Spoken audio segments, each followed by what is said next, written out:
Hello，大家好，我是古言。大家好，我是紫薇，欢迎收看《人为言亲》。本期主题：三对夫妻终于迎来最终抉择，结局众望所归。本周《再见爱人4》终于大结局了。而三对夫妻的抉择呢，总算是喜闻乐见，成全了名义上的 happy ending。首先是本届《再见爱人》流量之王麦黄和他的 AI 老公李行亮，最终选择了双双的下车，甜蜜和好。对。而刘吉手选择下车以后呢，葛西再三纠结没有下车，留下了他们的共同见证爱情的车票，还有一瓶可乐，还有那个白开水，对吧？让他去选择你将来是喝可乐还是喝水，并且记住他曾经爱过你。然后是杨紫和黄圣依。杨紫一样是下车了戴上他的那个牛仔帽孤独的等待在那个站台上，但是黄圣依还是选择了离开。这里呢，我们的下车表示双方选择和好，而停留在车上，等到时间过去以后呢，离开就表示选择分开。所以为什么说结局喜闻乐见呢？就是大家觉得问题最大的那两对儿，分开了，都分开了，对，各得其所还是。而麦玲和李行亮呢，网友们是纷纷表示锁死，所以他们也是算是众望所归了经历了前面的12期荡气回肠之后，麦黄用他的新趴就还好心机事件我不录了一系列的爆梗，给咱们全球华人网友们留下了浓墨重彩的一笔。最后又来一个王炸，在大结局轻描淡写之间来了一个重磅消息，他的身世之谜原来麦琳呢，他是他的父母算是他用了一个词儿叫捡回来的，而不是用抱养收养这样的词语。就是他可能在这个描述中是重点强调了自己被抛弃的这样一个事情，因为他捡回来的，什么东西是捡回来的？不要的东西叫捡回来的。抱养收养一般是有一种我交付给你交托给你的这样一个过程。他这里可能我觉得他在他的心里边最重要的最在意的应该就是亲生父母对他的那种抛弃感。所以他之前老是强调我是被抛弃的，是不被选择的。我还总是觉得，我说你生活的还可以家里边有一个大11岁的哥哥，对吧？虽然你可能你爸爸表达不太会表达或者怎么样，不管怎么样把你养这么大了，为什么会有心里那么大一个黑洞需要填满？原来他所在意的不是说他这里介意的应该不是指他的那个养父母，应该是指他的亲生父母对他的一种抛弃。是的。所以这里很多网友们也在这个弹幕里在这一趴里面也是纷纷想要告诉他被抛弃绝对不是你的错。而麦琳是什么时候知道了这个消息呢？其实还是蛮可怜的。她是青春期比较叛逆的时候，我觉得大概率就像我们青春期女生跟父母可能比较叛逆的时候，跟父母有一些冲突，这时候她妈妈可能憋不住了，把它说出来。我对你的这个义务已经够好的了，觉得我仁至义尽了，所以把这个惊天的秘密告诉她。所以在36问里面，麦麦才会说想要对着15岁的自己说，别害怕，要勇敢，一切会好起来。才会想要温柔的去拥抱过去的一个自己。到这里就还是突然间要共情到他，这里要跟麦琳道个歉未经他人苦，莫劝他人善。我觉得我对麦琳的这个一些判断偏见还是不太好。因为我发现我们看节目也好，看电影也好，看到一些事件也好，通常我们在看到事件本身以后呢，喜欢先做一个判断这个人是对的，那个人是错的，这个人是好的，那个人是不好的。我觉得这种判断过于武断了以后呢，也会干涉到我们对别人产生一些共情也好，或者理解也好。尽量就是不要去给别人加一个自己想象中的添油加醋的一个故事，就真实的完整的去把他的对他所的表现的东西给呈现出来就很好。因为什么呢？这个东西因为每个人对每个事都有不同的判断，对吧？如果说我们判断给网友听，那有的人就是想法就是不一样的，对，那他觉得就是你这个就是胡思乱想，添油加醋，对吧？然后我们只是呢，就是把真实的这个事我告诉你，然后做什么判断呢？你自己去判断，这个也是我们做节目的一个初衷，对吧？公道自在人心。其实网友们更想要看到的是事件的本身，而不是我们去引导过的一个结果。对，我觉得这点，李行亮和麦琳之间的问题好像也体现在这个上面，就是他们两个人喜欢彼此去判断对方在这件事情上的对错，而没有去试图理解对方做这个事情的反应的初衷，或者是背后的一个逻辑。比如说李行亮对麦琳其实也是一样的，他更多的为什么麦琳那么烦他讲道理，就是我在遇到一个挫折以后，我心里在难过的时候，你是我最亲密的人，此时此刻我不需要你站立场，你不要好像保持得很中立，你好像很伟大，你很正确，来把所有的这个错误，或者是试图让我认识到自己的错误，我当下的我无能为力认识到自己的错误。而麦琳其实对李行亮也做了同样的事情啊，李行亮说错话了，或者是做了一些伤害他的举止，他没有想过要去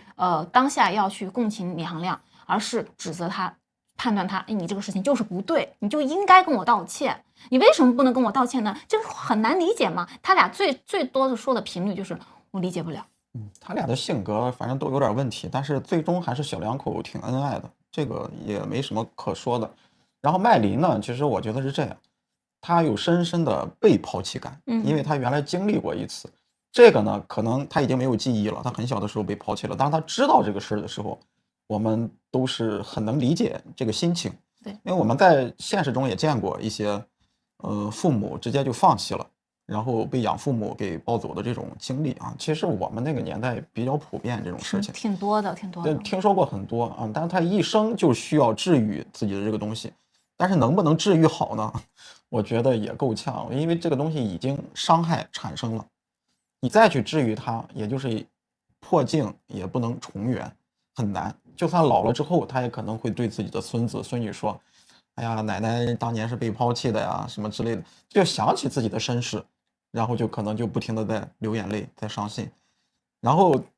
但是呢，这个也客观的讲，不能把这个自己的被抛弃感，然后去强加给别人。对吧？尤其是对他养父母可能不太公平。你这个养父母呢，人家把你甭管是怎么着吧，反正是养大了，你没饿着也没冻着，反正就是养的，可能最后上学的时候会有点犹豫，因为可能要花很多钱，这家庭情况可能也不是那么好。但是呢，总体来说还是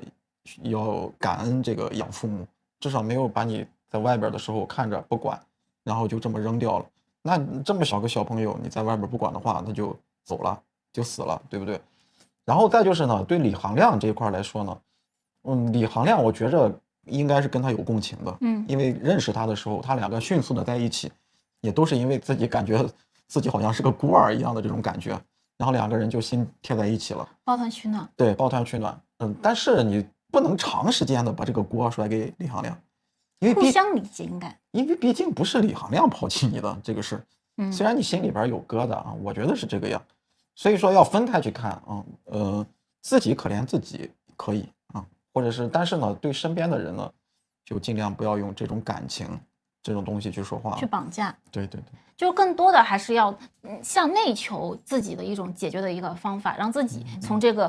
伤害里面解脱出来。我觉得，就是我们通常会说共情，有时候一个人共情他内耗过多也是一个问题，对吧？比如说葛西就有这方面的问题，他俩就是有点走极端了，两个极端，一个是过多的向外求，向李行亮求，而一个是过多向内求，我是哪做的不够好吗？还有就是他俩是这两个极端的方向。但是我觉得像李行亮和麦琳这样的亲密关系，我觉得他俩其实是可以互助的。就是说，麦琳向你求，但是你也要给他，他总是反映出就是我没有，你得分给我。但是我觉得不是这样的，他有，他肯定有，他只是没有意识到，他可能太过自卑，没有意识到自己其实拥有很大的一个能量。因为李行亮多次的在节目里说，我最喜欢你的那个笑容，感觉很有生命力，很乐观。其实我觉得麦琳肯定是有的，所以我觉得他们俩可以在这方面就是交换一下啊，你需要我给予你怎样的力量，我需要你从你这里获得什么样的力量。我觉得亲密关系真的还是需要以理解为根基去更加。这个事儿我们大家就理解一下，因为他们的身世呢，很相似，跟普通人可能不太一样，境遇不太一样，对，所以性格都会偏自私一点，这个正常，这个是他们存活下来的一个原因，一个勇气，对，所以说呢，他肯定是会比要稍微自私一点，就是我要先关注自己的这方面的情感之类的，所以就理解一点，因为他境遇不太一样嘛。你刚刚说的，就是莫经他人苦，就是莫劝他人善，对，就这个意思。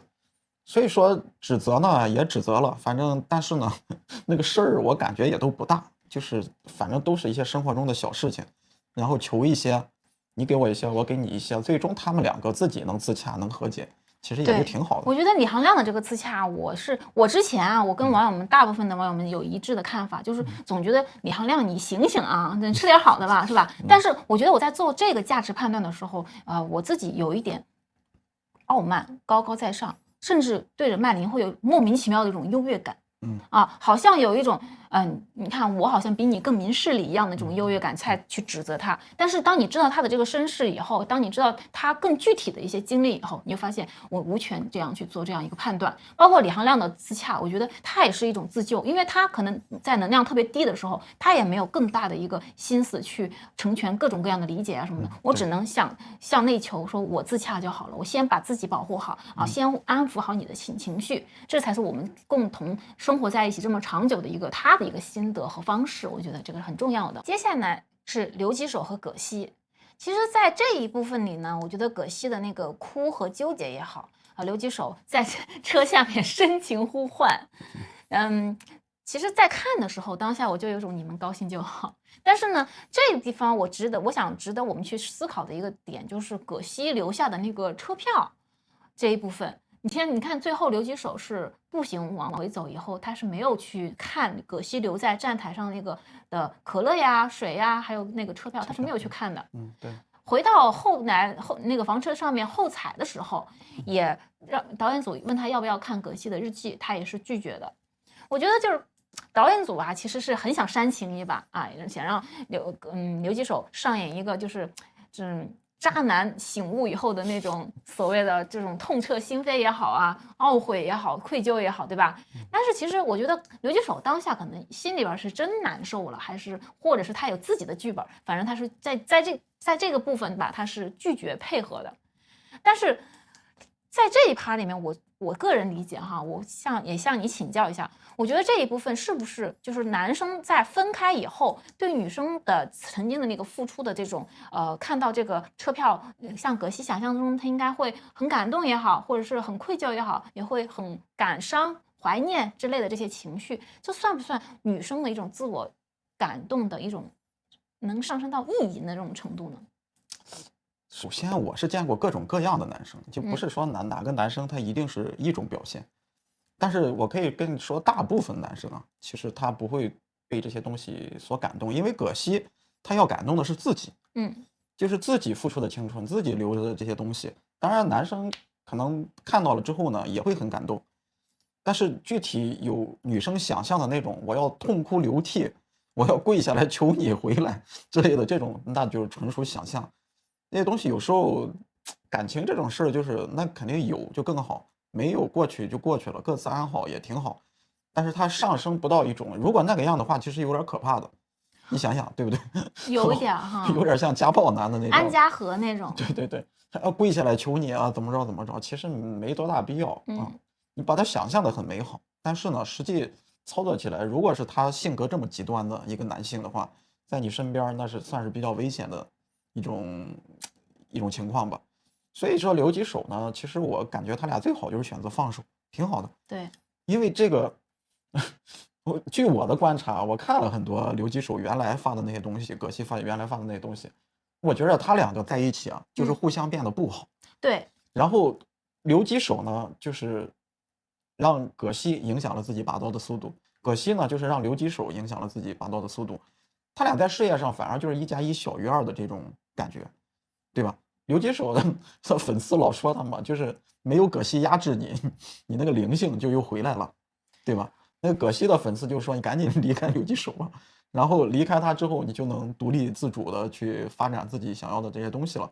所以他两个以后作为合作伙伴也好，作为朋友也好，我觉得两个人还真是蛮合适的。但是尤其是作为夫妻，他两个是不太合格的，不行的。其实我觉得作为朋友，他们在很多程度上，我觉得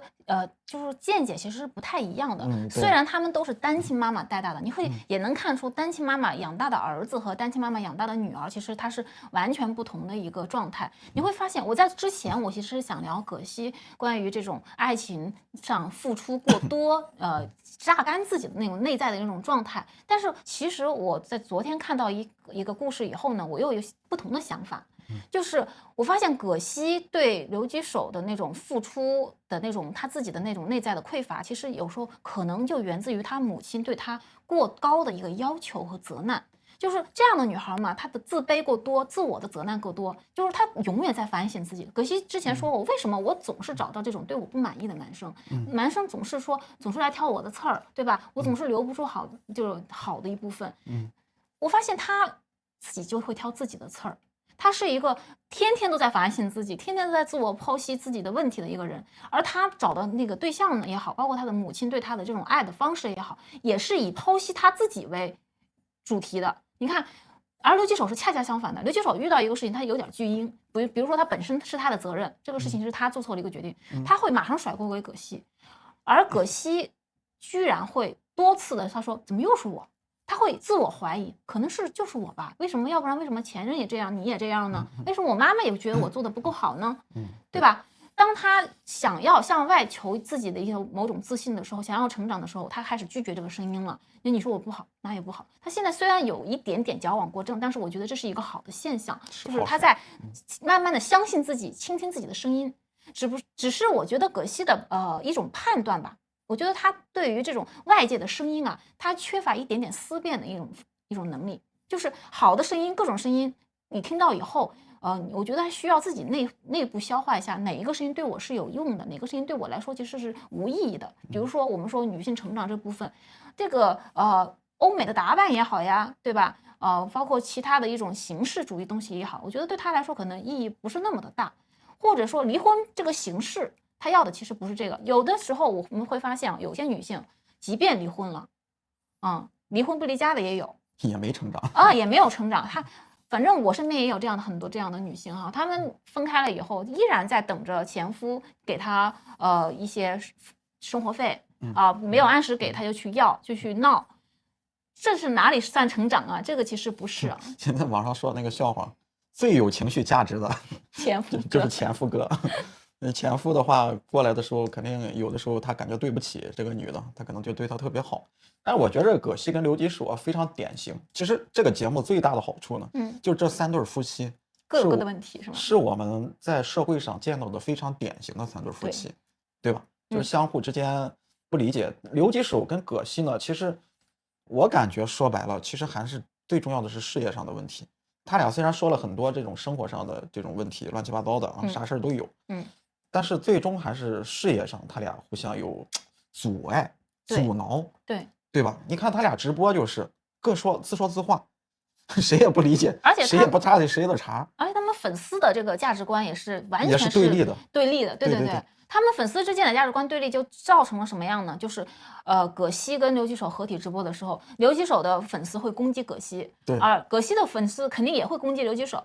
所以这样的话，我觉得他们2个人这个情况下确实是单飞更合适一些，是完全不同的2个群体。对，我觉得很好啊，对吧？2个各有各的资源，各有各的，就是你以后作为朋友也好，或者是以后多年以后你2个又来感觉了，再重新追求一下也好，那以后他们俩自己的事儿。但是目前来看的话，放弃这种羁绊也是一个很好的选择，就是不一定是非在一起，放手有时候也是一种好，对吧？就是为对方好，成全了彼此吧，我觉得这算是对。就是像葛西对刘吉手的这种千里奔赴型的这种付出，其实我在妻子浪漫旅行中看到过有2个典型的。一个是鲍蕾，对陆毅，鲍蕾其实也是在他事业的一个巅峰期。他其实，在学校的时候，据陆毅说，在学校的时候，鲍蕾和鲍静她两姐妹就是女神。哎呀，那美的不可方物啊！就是咱们最早的时候看过那个刁蛮公主里面鲍蕾演的就是一个女二，但是她是一个非常美的女二。节目组为了她把一个古装的一个剧，为了她的那双美腿，给她设计了一套。超短裙加长靴，就是为了看她那个身材有那么好。其实当然我们不是说要鼓吹这种方式但是我只是想说，鲍蕾在当下跟陆毅在一起的时候，她是非常的很厉害的一个女神。但是呢，在跟陆毅在一起以后呢，她也是选择了回归家庭，并没有人会觉得鲍蕾不是一个独立女性。你说独立不独立的问题是不是？对，我觉得这个好像不影响啊，不会因为你是一个家庭主妇，因为鲍蕾确实是没有在演戏了，但是她理财很厉害。就是我觉得独立女性不是一种单一的标志，比如说你的事业是非常成功的啊，或者是你是脱离于男性生存的，或者脱离于某个群体生存的，这就叫独立女性。我觉得这个好像现在咱们对这个独立女性普世的一个认知有点过于单一了。那我问你个问题啊，你听说过独立男性吗？独立男性没听说过，不独立男性好像会被拿出来强调过，就有个词儿叫吃软饭。中国是不是自古以来啊，就是比如说啊，父母他那个很希望以后老了之后跟儿子在一块儿，因为他女儿已经嫁出去了，嫁出去成为别人家的人，在古代都是这种观念，对不对？他希望跟儿子在一起，儿子长大了呢，也希望跟父母住在一起。那你觉得这里边是谁独立，谁不独立呢？对不对？过去跟生产力有关吧，就是过去你需要一家子去供养一个这样的，因为在早期吧，咱们说大家族认知里面，因为普通穷苦百姓就不存在这个问题，但咱们说的大家族的话，那么就是供养一个读书人，供养一个你的这个人，你要通过科举考到进士，这是非常花钱的一个事情，非常花钱，你需要举全家之力，需要很多人供养很多非常少读书人，对不对？读书人非常少，对，那普通老百姓家他也是这么想的。他这反而你这种就是男性，他还是没有处在一个独立的位置上。那个女儿嫁出去了，他自己到婆家去生活了，独立生存了，他反而独立生存了，你知道吧？所以说独立这个事儿好搞笑，因为我刚第一次看到独立女性，应该还在几年前，看到的这些东西，我看到了第一眼，我就感觉，哎，独立女性为什么没有独立男性呢？就反正这个事情很搞笑啊，女性背后老是各种各样的奇怪的词儿。我们叫 new speaker， 就是这种新词儿出来，都无非就是有一些人背后，你想想这个背后的逻辑啊，商业逻辑。哎，我看到了之后，我就老会想这个背后的逻辑是什么？为什么给女性创造这么多新词儿，然后出来，然后去进行大面积的洗脑，然后去做这些事情？那你照说独立的话，那现在彩礼对不对？你这个婚前你要买房子，那不都是男方买吗？男方买了之后，他用的谁的钱？他20多岁哪有那么多钱？不都是用的父母的钱吗？对不对？他男性更依赖父母呀。照你这么说的话，那为什么没有独立男性？因为这个概念是贩卖给女性的。像沈老师在他的那个直播间里啊，我最近也经常会刷到他就说到，现在有一种叫商业心理学，它是专门用来贩卖给女性的一种商品，我们把它叫商品，而不是学术。它是一种其实有一种伪命题的东西在里面，就有很多新词儿创造出来的新词儿，它会制造女性的一部分的焦虑。当然，它从某种程度上，我觉得它背后应该是有利益群体的。比如说，有一个新的观念、新的东西，大家在这个上面抢夺话语权的时候，你会发现，在我们认知这个事情之前，在我们判断这个事情我们要不要听它之前，你会发现，会说出这个话的人，这个话最后的结果一定是对他们有利的。所以说这些词儿啊，反正挺奇怪，大家自己琢磨琢磨吧。这个背后其实都有逻辑，对吧？让你去找什么优质男人啊，现在有很多课，就是向上社交，就让你去干这个事儿。然后像什么，还有什么像这种独立啊、觉醒，我看到这些词儿，我觉得挺搞笑的。你现在再独立再觉醒，你也可能比武则天那个时代要差很远。这个几百年独立一回，几百年觉醒一回，反正中间就是，其实我感觉最根本的原因还是啥呢？就是需要你女性出来工作，你这个资本家这个男性呢只占1半的人口，女性占1半的人口，这个资本家这个牛马呀不够用，没有这种，然后他得需要另一半人，你老天天在家待着这不行啊，对不对？对吧？还有我们现在的这个男女对立啊，其实背后的逻辑非常简单，就是底层厮杀的一种东西，我觉得这个东西其实大家想一想，就你稍微成熟一点，那小朋友可能想不明白。那你活到30、40了才想不明白这件事，太简单了，就是因为你女性，你找了男朋友、找了老公之后呢，你这个消费力就不行了呀，对不对？你一个为家庭啊，或者是为对方去，你们商量着去过日子去了，对吧？那我们这些偶像呀、这些奢侈品呀、这些东西啊，这些东西都卖给谁呢？对，他卖不了，卖不给女性了。对不对？对，所以很多掀起了这种思潮。向上社交，很多富豪们，他们可能有些人对吧，特别有钱，他有很多的情人，他可以买很多的消费很多这种奢侈品，而这是你打卡10几个家庭、20几个家庭啊，多少家庭他也很难满足某一个富豪的这样一个消费能力的。我觉得某种程度上，它就是加深了我们底层的一种厮杀。其实最大的一个受害者吧，最大的受害者应该是底层的男性。对吧？最大的受益者应该是上位的男性，上层的男性。其实女性在中间就有点像工具人，有点像，被利用。因为这个普通且自信嘛，它其实不在于你自不自信的这个问题，它重点还是那个普通。对，这个才是最伤害的。对，那什么叫不普通呢？那就是你在往上找，对不对？你女性呢，你在往上找那些不普通的，她自信可以，难道普通且自信那就不行，对不对？它重点这个词儿其实还是落在前面这个词儿，这个这么简单的一些思维陷阱逻辑，就现在好多人都想不明白，我也不知道为什么。前段时间特别火王慧玲，她的那些东西，我觉得她的底层逻辑就是不要找中国的男性，不要找穷人，我们都去找富人，你们没文化的就去学文化，不会的就去学英语。你不要说他说的那种小县城的那种最底层的那些女性，说读不读，学不学英语，你正常的本科研究生毕业的。所谓当年我们自以为自己是社会的精英阶层，其实也不算哈，其实就是普通人。但是我们现在还学英语吗？还读英语吗？还去看各种向上社交的各种书吗？其实大部分时间，大部分普通人就是在苟活着。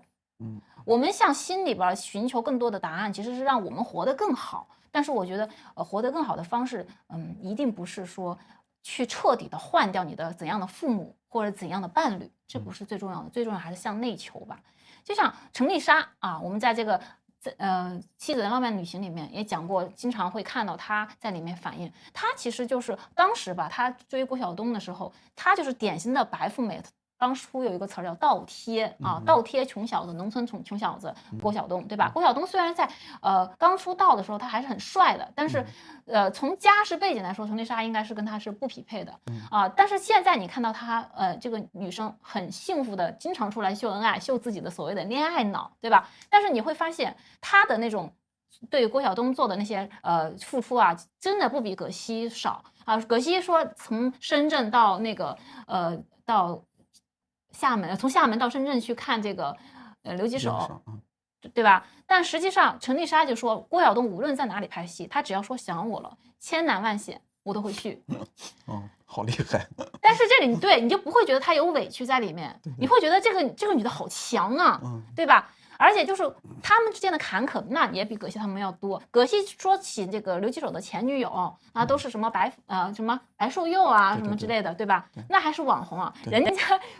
然后郭晓东的前女友韩彩英，对，也是一位女神。其实从某种程度上，我好像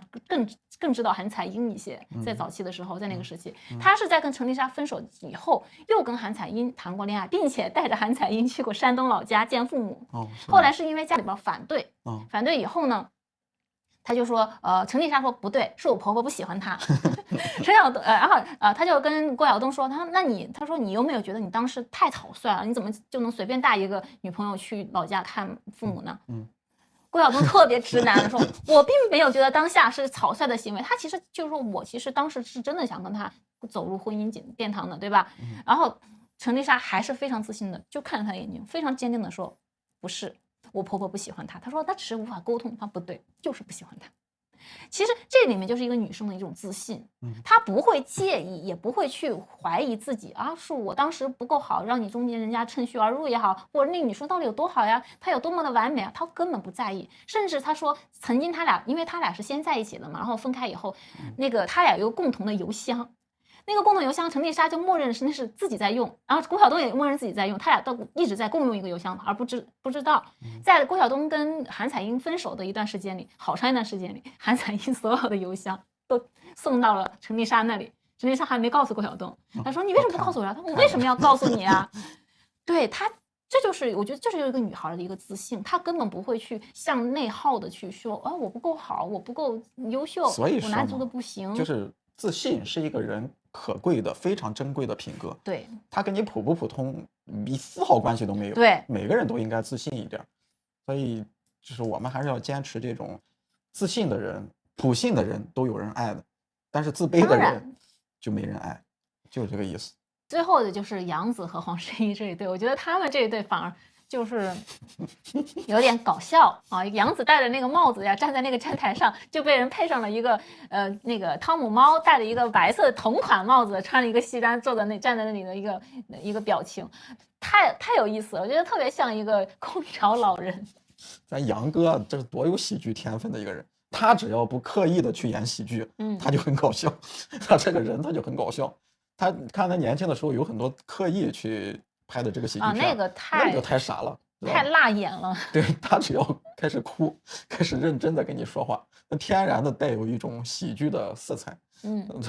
我觉得挺好的啊。这个其实他俩已经早就离婚了，对吧？对。然后这次呢，只是来官宣的，所以也没啥可说的。那黄圣依肯定是要走。你比方中间那个杨紫又是说什么以我们两个的名义在上海买了套房了，还试婚啊，就是我们试婚了。这黄圣依一脸懵逼的看着他，什么？咱们这3年前不都是已经离婚了吗？对，应该已经划分完了，他们俩的。对，然后据说还是在上海打的什么离婚官司，我不太知道啊，这个是听那个网友说的，不太确定。但是就是无论怎么说，就是他俩已经结束，人家来这个节目只是为了说是就告诉大家一声，你要不然最后被爆出来的话，他可能对这个黄圣依的事业不是很好，对吧？所以这也算是他们的一个发布会了，相当于对他们离婚的一个发布会。其实之前我们也聊过这个话题，觉得无论是怎么样也好，这算是一种官宣他们俩离婚的最稳妥的，并且双方利益最大化的一个选择了。对呀。我觉得黄圣依也好，黄圣依之前问到，你看张泉灵老师问到他最想要最理想的生活方式，然后他想要的方式就是有一个独立的居所，并且自己自主的去决定自己的工作内容之类的。现在我觉得他们算是各得其所吧，尤其是杨紫通过这个节目收获了一员大将。刘其手，你看，现在也能看到他们俩在网上的各种互动，而且好像杨紫长时间在深圳驻留了，也不知道为什么2个人混在一起去了。应该是一种商业方面的一种合作吧。他俩肯定会去直播的，2个人肯定会去合体直播的。我觉得他俩的流量肯定比别人都大，这俩人搞在一块儿，那太有意思了。就有点像上一季的那个老刘和张硕一样。对，我觉得他们是升级版的老刘和张硕。对，因为杨紫本身自己也算是有平台，对，有平台，并且他有这个资金，然后刘几手呢又有流量，这也是大家你看，所以我们才说这一期的《再见爱人》的大结局算是喜闻乐见的一个结果了。我觉得在这一季，最后最大的赢家，我想了想，应该是刘几手。对，我觉得找到了变现的方法。对，应该是刘几手，因为他那个首先微博大号给放出来，他原来一直在封禁的一个状态，就为了这个节目，可能跟那个微博商量了一下，然后把那1300多万，我那个大号给他放出来了，对吧？第二是找到了杨哥，然后找到了这个，因为他本来是男粉居多，对，他是搞的男粉啊，从头到尾都是这个样子。哎，恰好像这个杨哥的这个天珠事业也是需要男粉，对，然后2个人好像就或者古董啊，或者是什么工艺品啊，咱也不太懂那个，他俩估计最后要混到一块儿去了。这些东西的主要购买力应该还是以男性为主，对，女性好像她不太喜欢这个东西。然后葛西也行，葛西也算是比较有那个收获的吧，因为原来确实不知道他，对吧？只知道他是首哥的媳妇。我连这个都不知道，确实之前我就觉得他就是一个纯素人的感觉。对，在当下呢，我觉得对于葛西而言，最好的一个收获吧，除了他本身的事业以外，我觉得最好的一个方向就是他看到了不同的人群，他看到了黄圣依，他看到了麦琳，他也看到了自己。他还曾说过，麦琳像曾经的自己，他的向往呢是希望慢慢的能成为一个更加更好的自己。其实他好像在节目里不太提独立这个词儿，其实是大家对他的一种解读，或者是他字里行间去强调的一些事情，让大家去解读。其实不是他，因为他在自媒体上发布的那个经常说这个词儿，所以大家就觉得是这样子。对，他在节目里边他不敢说，就是不太敢说。对，他说了直接给他剪掉了这个东西。也有可能，但是我觉得他应该还是虽然我现在并不认可她是一个真正意义上的独立女性，但是我觉得她正在成长，并且我觉得已经小有雏形了。他这收获太大了，这个节目直接就是收获了他的名气，传遍了这个几乎所有的地方，几乎女生基本上都认识他吧，现在大量的女粉，然后他那个号是很有价值的，所以说他的收获仅次于刘吉手，应该是高于其他人。其实像杨紫和黄圣依就一般般了，因为他俩是来官宣的，也没有什么收获不收获的问题。最惨的是李行亮，就是李行亮。李行亮本来还有点演出，现在这个直接弄到这个好像暂停工作了，以后不知道会怎么样，但是应该问题不大了。最后一期麦琳这个把这个身世说出来，应该以后也问题不大啊，不会有人去抵制他了。但是对他来说意义也不是很大，就是说名气可能更大了一点，但是好像对于他这个收入啊以后收益来说关系也不是很大。这就是歌手的现状和这个 idol 对和网红都不太一样。你会发现歌手啊是在我觉得是在所有的这个选拔里面，就是比赛也好，或者是那个明星的这个出道也好，他好像难度系数更高一些，难度系数最高，但是收益最小。对，就是这个意思。因为这些节目啊，对网红的提升是非常大的，你能明显的看出来，对吧？因为他们那个粉丝，他本来就是在网上嘛，你在网上在这个节目之后再去讨论啊之类的，对他那个网红的收益是非常大的。但是歌手、演员主要靠的是作品，对，他不靠这个东西，你靠这个东西就完了，知道吗？以后你再出什么作品，那大家就除了嘲笑你就是嘲笑你，那没有人去欣赏你这个东西。就有点类似于你在这里面收获到的粉丝也好，支持也好，其实是跟你本身的从事的这个事业的这个需求是不垂直的，他们很难去为此买单。关系不大，而且可能有反作用力，而且它还造成了一定的阻力。本身还有一些人可能很想看你演出，很想听你的歌，但是呢，就有另外一部分人因为太讨厌你老婆了，或者太讨厌你的某种行为了，去抵制你，让你这个东西无法进行。这个，哎，也是一个双刃剑哈。